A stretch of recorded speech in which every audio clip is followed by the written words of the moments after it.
going to talk about Africa, and with the colorful makeup of bright yellows, startling whites, and rich earth reds, the flamboyant accessories and extraordinary elaborate decorations. It's crazy how thinking that the designs of these images originated in the fervid mind of some leading fashionistas.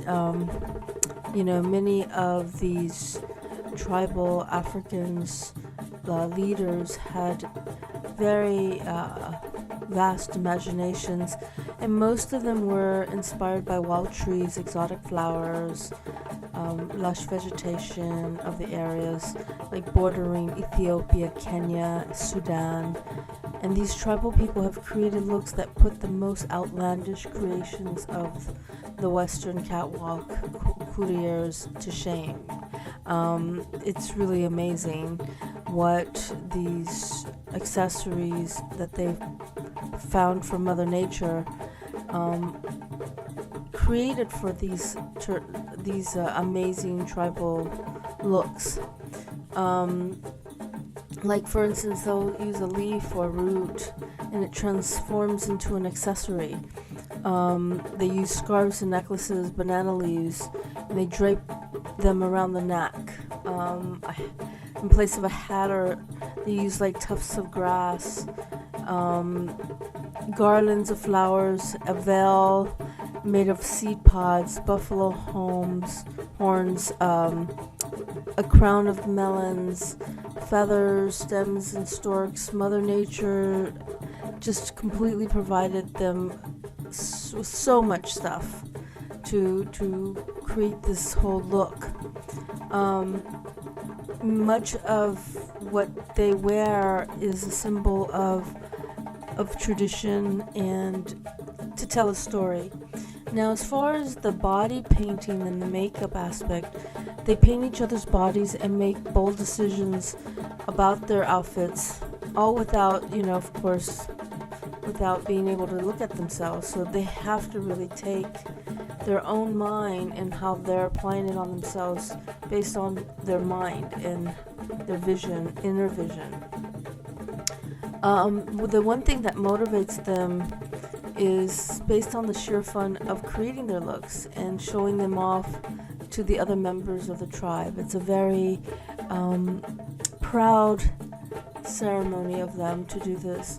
So it's a celebration of themselves and their stunning environment. And this is truly what an African fashion parade really looks like. There's no other place like it. So Africa is really unbelievable. It really is an amazing aspect of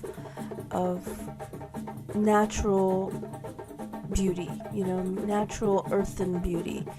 And the places that I've mentioned before, Ethiopia, Kenya, Sudan, there's so many other aspects of Africa, these little tribes like the Surma, the Mercy tribes of East Africa's Omo Valley.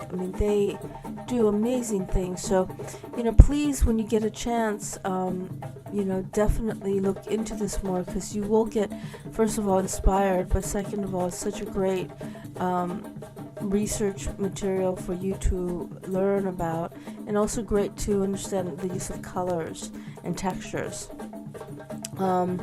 This astonishing tradition that these ancient tribal Africans created way back in ancient Africa are still alive today.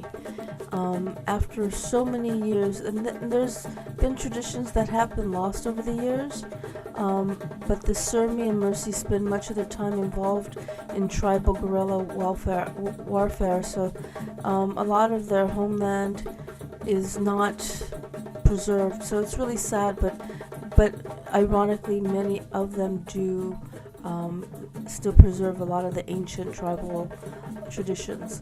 There's about 15 tribes that have lived in this region since the turmoil of all the craziness that's happened in the past history. And they do use animal skins like zebras for leggings and snail shells for necklaces, and they use clay and stick their wonderful designs in their heads with the clay. So, they really do take a lot of innovation out of using natural elements.